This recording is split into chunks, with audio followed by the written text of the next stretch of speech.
Hello students, welcome to today's newspaper analysis. As usual, we shall be covering the Tribune and the Hindu today.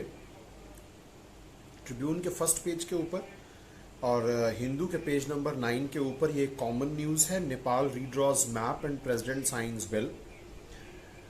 Nepal का जो upper house है parliament का, उन्होंने नेपाल के map को constitution में शामिल कर लिया। कॉन्स्टिट्यूशनल अमेंडमेंट बिल, जिसका नाम सेकंड कॉन्स्टिट्यूशन अमेंडमेंट बिल 2077, ये 2077 जो है ये विक्रम इरा के अनुसार जो है उन्होंने इसका डेट डाला है, इसको अप्रूव कर दिया और नेपाल के इस मैप को अब एक कॉन्स्टिट्यूशनल स्टेटस दे दिया गया है। इस स्टोरी को आप जरूर फॉलो करें।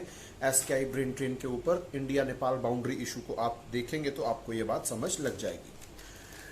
उसके बाद नेक्स्ट एक बहुत इंपॉर्टेंट न्यूज़ है। India at global high table wins United Nation Security Council seat. कल के न्यूज़ एनालिसिस में बताया था, यूनाइटेड नेशन सिक्योरिटी काउंसिल के अंदर 15 मेंबर्स होते हैं, जिनमें P5 और P5 के साथ 10 नॉन परमानेंट मेंबर होते हैं, तो जो कि 2 साल के टेन्योर के साथ आते हैं। तो इंडिया जो है वो इसमें इस बार जो है वो 184 आउट ऑफ 192 वोट्स के साथ इंडिया इसके अंदर इलेक्ट हुआ और इसके साथ ही 5 न्यू मेंबर्स हैं। Ireland, Mexico, Norway and Kenya including India will join the United Nation Security Council from January 1, 2021। 2 साल की टर्म होती है और they will be replacing Indonesia, South Africa, Dominican Republic, Belgium and Germany. तो it's a big achievement for Indian government. Then 50,000 crore job scheme for returned migrants. इसका नाम गरीब कल्याण रोजगार अभियान शुरू किया गया, रखा गया है, जिसको बिहार के खगड़िया डिस्ट्रिक्ट से लॉन्च किया गया और इसमें 125 days of employment to returned migrants in 116 districts of 6 states. Bihar, Jharkhand, UP, Madhya Pradesh, Orissa और राजस्थान के इन स्टेट्स के अंदर 116 डिस्ट्रिक्ट्स के अंदर ये स्कीम जो है वो लागू की जाएगी। और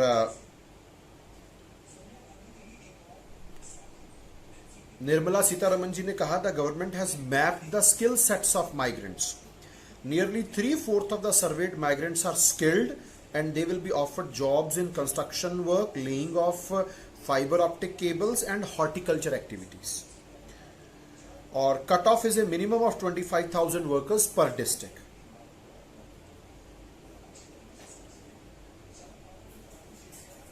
उत्तर प्रदेश के 31 डिस्ट्रिक्ट्स हैं और बिहार के 32 डिस्ट्रिक्ट्स हैं।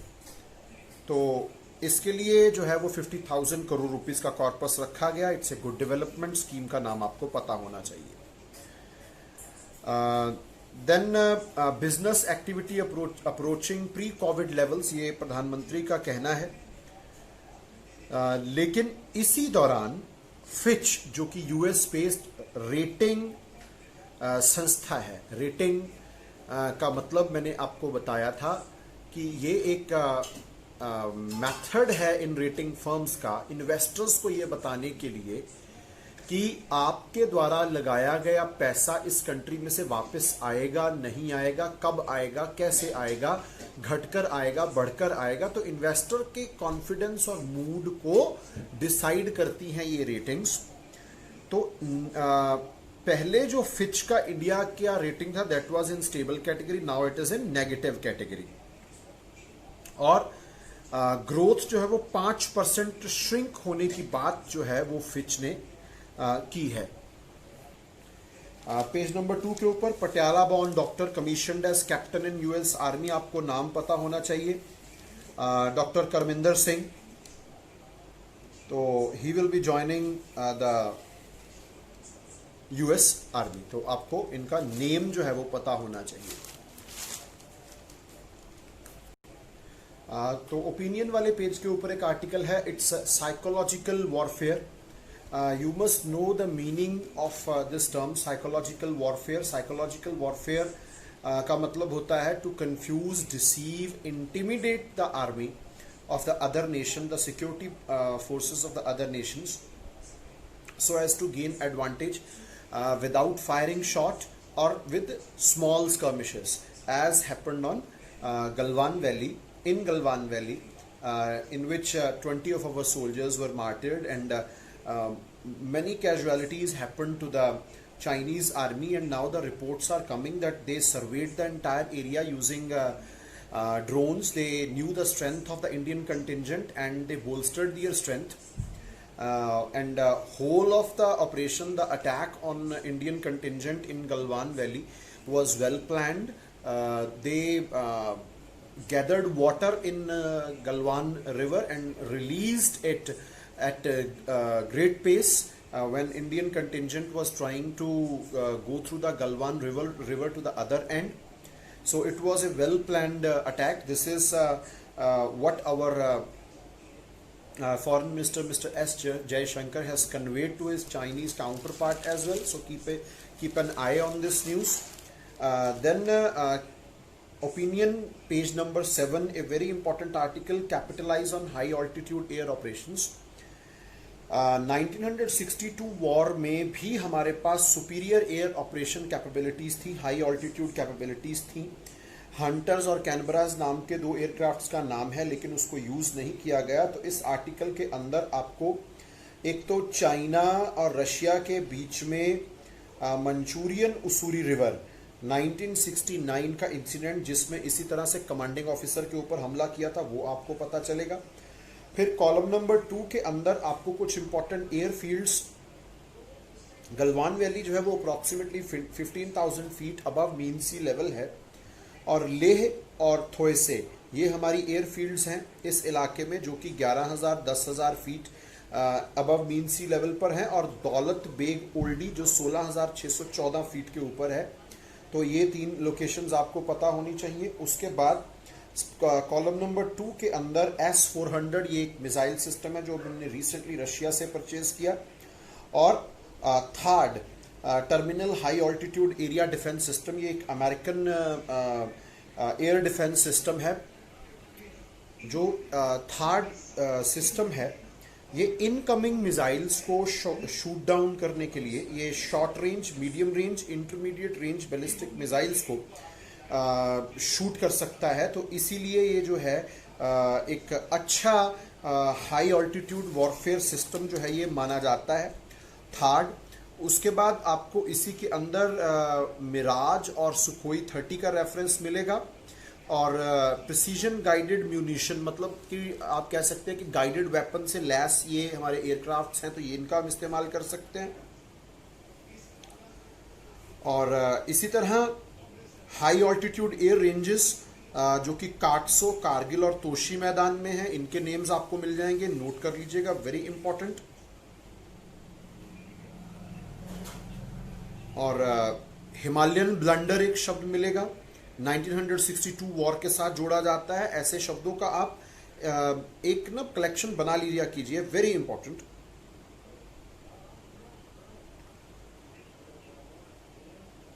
तो these are some of the important terms in this article. उसके बाद इसके step up manufacturing to meet Chinese challenge, very important, read this entire article. इसके अंदर कुछ बहुत इंपॉर्टेंट इंफॉर्मेशन है. जैसे अगर हम चाइना को कैचअप करना चाहते हैं तो यहाँ पर कुछ कंट्रीज की मैन्युफैक्चरिंग स्ट्रैटेजी के रेफरेंसेस हैं, जैसे कि Japan, South Korea, Taiwan, Vietnam. इन कंट्रीज ने अपनी मैन्युफैक्चरिंग कैपेसिटीज को इंक्रीज किया है और चाइना के लिए एक मेजर चैलेंज के तौर पर उभरे हैं. और यूरोपियन यूनियन के साथ वियतनाम खास तौर पर एक फ्री ट्रेड एग्रीमेंट करना चाहता है. मैंने फ्री ट्रेड एग्रीमेंट के बारे में बताया था कि इसमें नो और नेग्लिजिबल बायलैटरल टैरिफ्स होते हैं. तो इससे इंडिया के ऑपरेशंस के ऊपर भी, इंडिया की प्रेजेंस के ऊपर यूरोपियन यूनियन में प्रभाव पड़ सकता है. तो इसीलिए इंडिया को स्पीड अप करना चाहिए अपने फ्री ट्रेड एग्रीमेंट्स की नेगोशिएशंस को, जो कि चल रही हैं 2007 से और 2013 से स्टॉल्ड हैं. तो इसके ऊपर इंडिया को जो है वो थोड़ा सा ध्यान देना चाहिए और अपनी ग्लोबल प्रेजेंस को बढ़ाना चाहिए। तो इस आर्टिकल को आप एक अच्छे रेफरेंस पॉइंट के ऊपर इस्तेमाल कर सकते हैं इंडिया की मैन्युफैक्चरिंग स्ट्रैटेजी को इंप्रूव करने के व्यू पॉइंट से।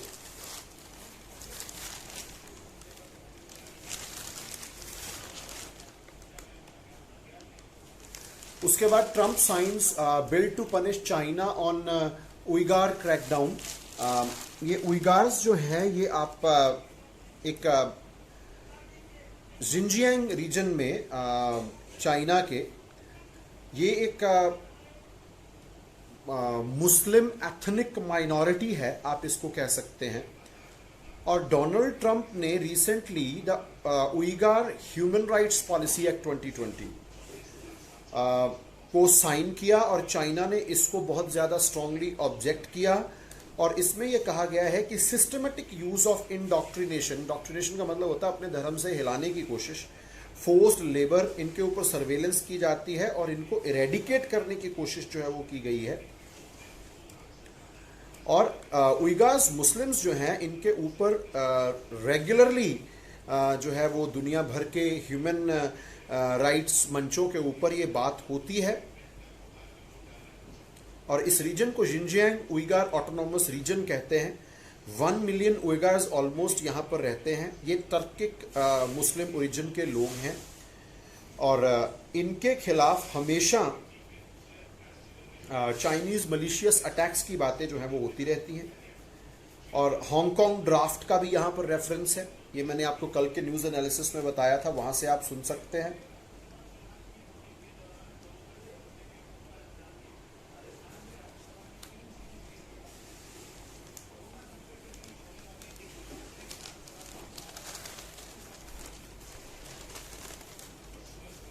देन सऊदी अरेबिया की एक कंपनी है PIF, पब्लिक इन्वेस्टमेंट फंड, उन्होंने 11,367 करोड़ रुपीस की एक इन्वेस्टमेंट की जियो प्लेटफॉर्म के अंदर, तो आपको नेम पता होना चाहिए।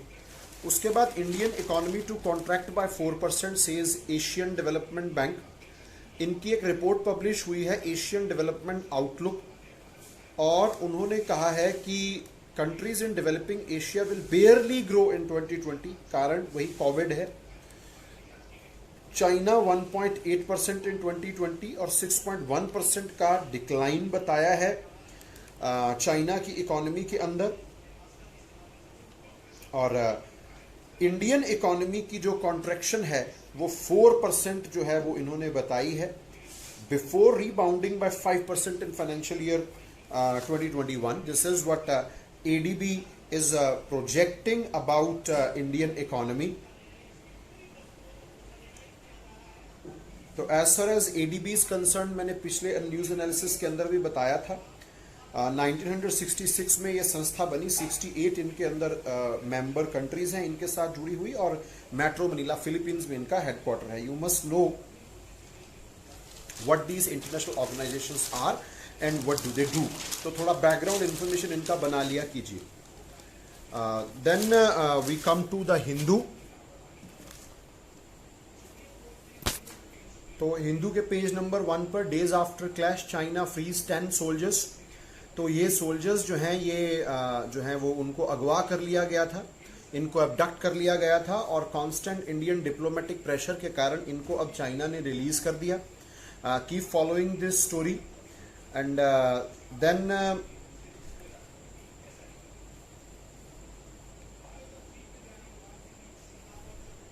इस यहीं पर PLA planned attack for at least 2 days।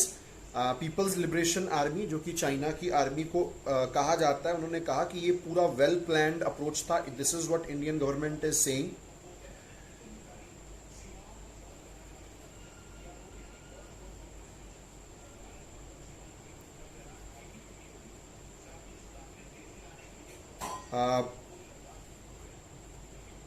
Rapid antigen testing Delhi में, इसका रेफरेंस मैं आपको पहले भी दे चुका हूं।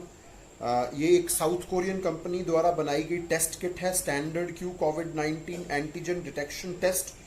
जो कि 30 मिनट के अंदर अंदर रिजल्ट देता है और ये कंफर्म्ड पॉजिटिव होता है आरटीपीसीआर का सहारा लेने के लिए, जो कि इसका अब तक का सबसे रिलायबल टेस्ट माना जाता है, उसकी ज़्यादा ज़रूरत नहीं है। तो आरटीपीसीआर क्योंकि एक लंबा टेस्ट है, takes a long time to give results, तो इस वजह से इस नए टेस्ट को, ताकि टेस्टिंग की स्पीड को जो है वो बढ़ाया जा सके, this is what government wants. उसके बाद पेज नंबर 5 के ऊपर एक न्यूज़ है सरदार सरोवर डैम के साथ जुड़ी हुई। सरदार सरोवर डैम जो है ये नर्मदा नदी के ऊपर है और इसकी जो हाइट है उसके बारे में एक जो है वो यहाँ पर न्यूज़ है कि मॉनसून आने से पहले the water levels have reached 127.46 metres and only 11.22 metres जो है वो शॉर्ट है ऑफ इट्स फुल कैपेसिटी। तो the Sardar Sarovar dam is preparing because monsoon is going to hit this region very soon. इसी न्यूज़ के अंदर एक टर्म आती है क्यूसेक्स, तो आपको इस टर्म का मीनिंग डेफिनेटली पता होना चाहिए। ये वाटर फ्लो रेट होता है, इट इज क्यूबिक फीट पर सेकेंड। तो आप ये कह सकते हैं इट इज अप्रोक्सीमेटली 28.317 लीटर्स पर सेकेंड, आप इसको नोट डाउन कर सकते हैं। और 11,000 cusecs flow for a day means 1 TMC 1000 million cubic feet. तो ये वाटर के फ्लो मेजरमेंट के यूनिट्स हैं। हिंदू के पेज नंबर 6 के ऊपर टाइटल है एट द हाई टेबल। इसके अंदर आप को कुछ इंपॉर्टेंट चीज़ें जो हैं वो मिलेंगी। एक तो इंडिया की सीट्स 184, मैक्सिको जो है वो लैटिन अमेरिकन सीट जीतता है अनकंटेस्टेड, और Norway and Ireland emerged victorious from a three-way contest from the Western Europe. Canada failed to win enough votes in the group. Neither Kenya nor Djibouti, which were contesting the seat from Africa, won a 2/3 majority. ये कुछ important चीजें हैं। और इसी के अंदर एक term है नॉर्म्स। नॉर्म्स जो है new orientation for a reformed multilateral system. ये जो हमारे इस समय के एक्सटर्नल अफेयर्स मिनिस्टर हैं मिस्टर एस जयशंकर, उन्होंने कहा है कि this is A thought which would be India's overall objective during the 2-year tenure that will begin next year. How India is going to approach multilateralism in United Nations. Norms, noted down, very important term. Norms.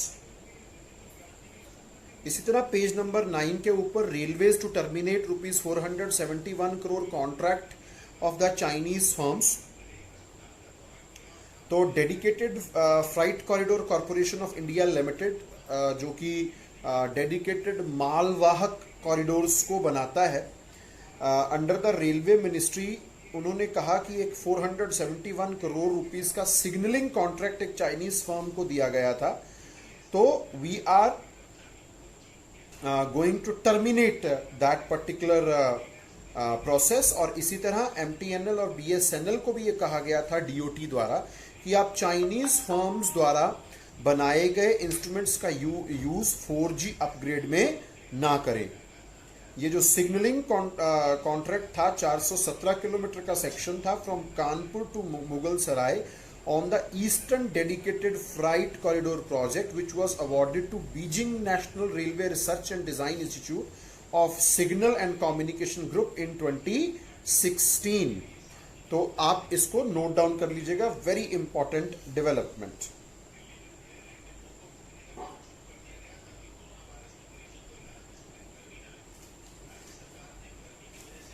Then page number 10 के ऊपर polls for 19 seats to Rajya Sabha, और इसमें राज्यसभा की seats के बारे में बताया गया है कि 4 सीट्स आंध्र प्रदेश, 4 गुजरात, 3 मध्य प्रदेश, 3 राजस्थान, 2 झारखंड, 1 मेघालय, मणिपुर और 1 मिजोरम।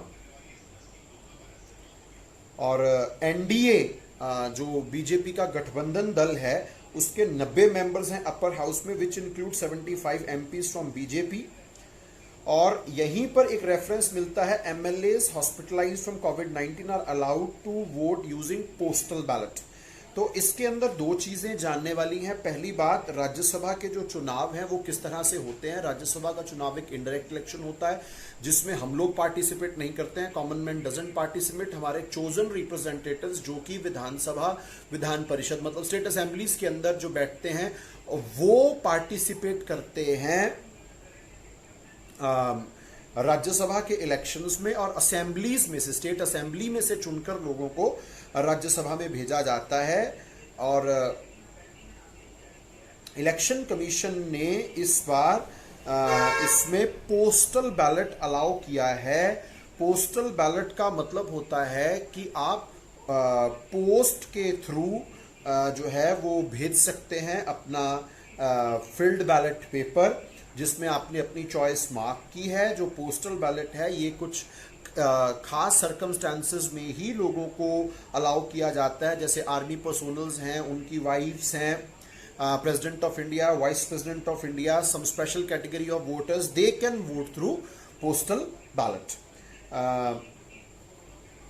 देन इसी पेज के ऊपर एक न्यूज है, मणिपुर के अंदर जो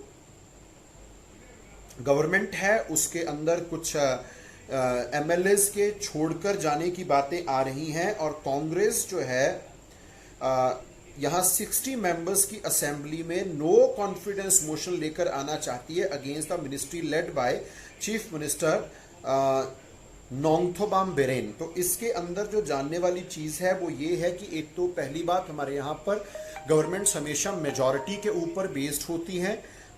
दूसरी बात जो यहाँ पर जानने वाली है वो है no confidence motion. No confidence motion को अविश्वास प्रस्ताव बोला जाता है। हमारे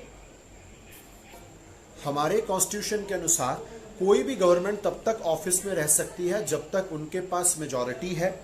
अगर ऑपोजिशन को ये लगता है कि इस गवर्नमेंट के पास मेजॉरिटी नहीं है तो वो नो कॉन्फिडेंस मोशन ला सकते हैं।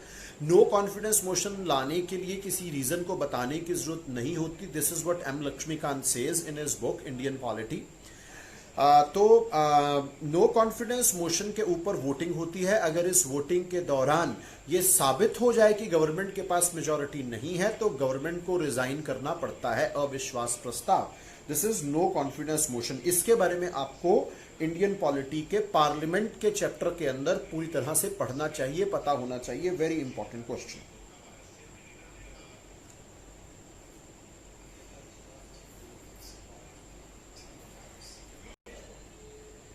इसी तरह एक पेज नंबर 10 के ऊपर ही न्यूज है जिसमें रूल ऑफ लॉ इंडेक्स 2020 के बारे में बताया गया है, और इसमें एक सुप्रीम कोर्ट के अंदर प्ली डाली गई थी जिस पर सुप्रीम कोर्ट ने जो पिटिशनर थे उनको डायरेक्ट किया कि आप गवर्नमेंट से इसका रिप्लाई सीख कीजिए। पिटिशनर ये चाहते थे कि एक कमेटी बनाई जाए जिसमें टॉप 20 कंट्रीज जो रूल ऑफ लॉ इंडेक्स में इस बार हैं उनकी प्रैक्टिसेस की अच्छी तरह से समीक्षा की जाए और उनको अडॉप्ट किया जाए इंडिया में। इस बार के जो रूल ऑफ लॉ इंडेक्स 2020 है इसमें top 3 countries were Denmark, Norway and Finland. Bottom 3 countries were Venezuela, Cambodia and democratic Republic of Congo. और इंडिया का जो रैंक है वो 69th है इस बार। पिछले इंडेक्स में जो इंडिया का रैंक था दैट वाज 68th। तो ये जो इंडेक्स है it is published by World Justice Project which is an international civil society organisation. मतलब we can say it's like an NGO. तो जिनका काम है mission to advance the rule of law around the world. तो 2006 में इस संस्था को जो है वो बनाया गया था। विलियम एच न्यूकॉम जो कि अमेरिकन बार एसोसिएशन के साथ जुड़े हुए थे, उन्होंने इस कॉन्सेप्ट को जो है वो दुनिया के सामने रखा था। आपको हल्का फुल्का सा रूल ऑफ लॉ के बारे में बता दूं। एक तो इसमें सबसे इंपॉर्टेंट चीज होती है अकाउंटेबिलिटी। अकाउंटेबिलिटी का मतलब होता है चाहे वो गवर्नमेंट हो, चाहे वो ऑफिशियल्स हो, चाहे वो गवर्नमेंट के एजेंट्स हो, they are accountable, they are answerable for their deeds. Laws बिल्कुल क्लियर होने चाहिए, उनको पब्लिसाइज मतलब ट्रांसपेरेंसी होनी चाहिए, स्टेबिलिटी होनी चाहिए, फंडामेंटल राइट्स की प्रोटेक्शन होनी चाहिए, security of person, security of property, और जस्टिस डिलीवरी जो है वो बहुत अच्छी होनी चाहिए, एथिकल इश्यूज के ऊपर ध्यान दिया जाना चाहिए। तो इन सब चीजों को मिला के जो है वो हम कहते हैं कि this is rule of law. तो इसके बारे में एक न्यूज थी। उसके बाद India to attend Russia India China meet. हालांकि इस समय एलएसी के ऊपर तनाव चल रहा है, लेकिन इंडिया ने कहा है कि हम रशिया इंडिया चाइना जो फॉरेन मिनिस्टर्स के लेवल के ऊपर मीटिंग होती है हम इसको डेफिनेटली अटेंड करेंगे। आरआईसी जो है ये एक स्ट्रेटेजिक ग्रुपिंग है। 1990s में इसका जो कॉन्सेप्ट है वो निकलकर जो है वो सामने आता है, और इसके साथ यूजेनी प्रिमाकोव का नेम एसोसिएटेड है, आप नोट कर सकते हैं। और इनका जो आइडिया था that was to counter balance to the western alliances, जो अमेरिका और उनके साथ की अलायंसेस थी उनको काउंटर बैलेंस करने के लिए। जो मिस्टर प्रेमाकोव हैं ये रशिया के प्राइम मिनिस्टर भी रहे हैं फ्रॉम 1998 टू 1999। इन्हीं के रीम के दौरान ये आइडिया जो है वो दुनिया के सामने रखा गया था, जिसमें इंडिया के साथ अपनी ओल्ड टाइज को और मजबूत करना और न्यूली डिस्कवर्ड टाइज उस समय जो रशिया और चाइना के बीच में डेवलप हो रही थी उनको स्ट्रेंथन करना, और इन तीन बड़ी इकोनॉमीज को एक प्लेटफॉर्म के ऊपर लेकर आना। तो कोविड-19 के साथ एक जुड़े हुए ड्रग का नाम पेज नंबर 11 का ऊपर आया है, यूमीफेनोविर, जो सेंट्रल ड्रग रिसर्च इंस्टीट्यूट है लखनऊ, जो कि बेसिकली एक कॉन्स्टिट्यूएंट लैब है सीएसआईआर की, उन्होंने फेज 3 ट्रायल्स की परमिशन दी है यूमीफेनोविर के। और इसमें दो टर्म्स आई हैं, randomised double blind and placebo control trials which will test the efficacy, safety and tolerability of the drug. तो ये दो टर्म्स के बारे में हमें पता। यूमीफेनोविर जो है ये आमतौर पर इन्फ्लुएंजा की ट्रीटमेंट में इस्तेमाल होती है। चाइना और रशिया में इसका काफ़ी फ्रीक्वेंसी से इस्तेमाल किया जाता है। ये ड्रग जो है वो वायरस को ह्यूमन सेल्स के अंदर एंटर करने में एक बाधा पेश करता है, रोक सकता है। तो इसमें जो टर्म आई है double blind study, double blind study का मतलब होता है कि जो एक्सपेरिमेंटर है और जो पार्टिसिपेंट है दोनों को ही नहीं पता है कि what drug they are using during that trial. तो ये ह्यूमन बायस या प्रिपेयर्डनेस को रोकने का एक मेथड है।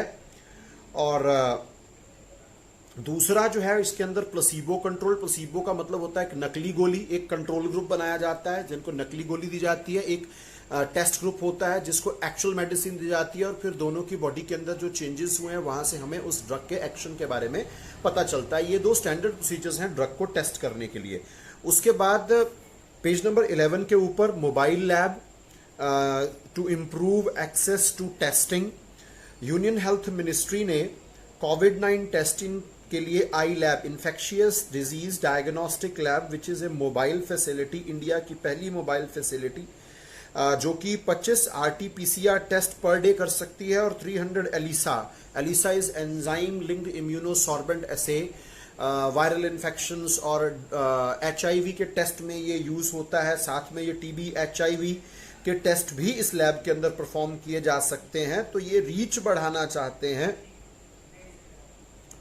तो इसके साथ department of biotechnology, ministry of science and tech भी इसके साथ जुड़ी हुई है। नेक्स्ट, सुप्रीम कोर्ट ने शायद दुनिया के इतिहास में कह लीजिए, भारत के इतिहास में कह लीजिए, पहली बार जगन्नाथपुरी रथ यात्रा के ऊपर स्टे किया है। जगन्नाथपुरी रथ यात्रा जो है ये 23 जून को शेड्यूल्ड थी, और ये जगन्नाथपुरी या पुरी के टाउन में होती है। वहां पर भगवान जगन्नाथ का एक टेम्पल है, one of the biggest religious shrine है इंडिया की। तो वहां पर एक बहुत लंबी चौड़ी रथ यात्रा होती है, उसको इस बार स्टे कर दिया गया। इतिहास में कभी ऐसा नहीं हुआ है। और यहां पर एक वर्ड है जगरनॉट। तो इंग्लिश में जगरनॉट का मतलब होता है जबरदस्त, अनकंपेरेबल। तो ये एक इंग्लिश ऑफिसर ने when he saw the glory of Jagannath Rath Yatra and the might of Lord Jagannath, he said in his own slang Juggernaut. So then this word entered into the dictionary. Last page के ऊपर एक headline है, Kodumanal dig throws light on the megalithic burial rituals. This is a place in Erode district of Tamil Nadu. यहाँ पर एक कब्र मिली है जिसके अंदर जो है वो 3 चैम्बर्स इस बरियल साइट के अंदर मिले हैं. ये एक बड़ा हिस्टोरिक टाउन है. एक समय ये बहुत बड़ा यहाँ का एक ट्रेड सेंटर था और ये माना जा रहा है कि ये किसी विलेज हेडमैन की बरियल साइट है, क्योंकि बहुत डिस्टिंक्टिव, बहुत इलीट फीचर्स हैं इस बरियल साइट के, जिसके अंदर से 10 पॉट्स बाउल्स मिले हैं. और दूसरा यहाँ पर शब्द है मेगालिथिक. मेगालिथिक का मतलब होता है बड़े स्टोन्स द्वारा बनाए गए स्ट्रक्चर्स, तो इनको मेगालिथिक कहा गया. 5th सेंचुरी BCE में जो है ये एक बहुत बड़ा ट्रेड कम इंडस्ट्रियल सेंटर रहा होगा 1st सेंचुरी BCE तक. तो this is a huge discovery as far as our ancient art and ancient architectural development is concerned. Thanks a lot. So this was from today's newspaper. Keep visiting our channel and keep spreading it. You can like it if you feel so. You can comment if you have got any doubts. Thanks a lot. Stay safe. Stay inside. Have a good day.